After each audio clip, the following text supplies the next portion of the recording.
In my experience, there is no better time to be an HR leader. I'm finding more and more senior HR leaders and their teams are being called upon by their companies to help really drive transformation and to support change in their organizations. But sometimes what ends up happening is that HR leaders see significant gaps in leadership accountability, sometimes gaps that the senior management team either does not appreciate or doesn't want to understand. And so I believe it's really important that HR steps up in their own leadership accountability. And in the book, The Leadership Contract, I talk about what HR needs to do. The first thing is you've got to make leadership accountability a priority in your company.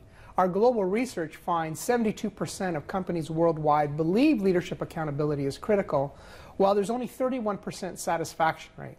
These are global findings which would suggest that in your company, a similar gap is probably taking place. You need to arm yourself with data, and so do a leadership accountability audit.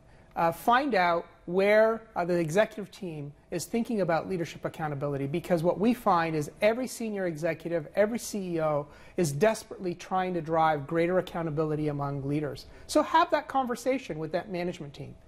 Number two is build the best HR team that you can. Let HR be the example of true leadership accountability to the rest of the organization. Set the bar high for your HR leaders. Make sure they set the tone for other leaders. Be the group of leaders that everyone else wants to emulate and role model. And then make sure that you do the hard work from HR, which is not tolerating ineffective, poor, or mediocre leadership in your organization. When you tolerate unaccountability among your leaders, you set a message to all employees that mediocrity is fine. And that's the wrong message to send in today's organizations.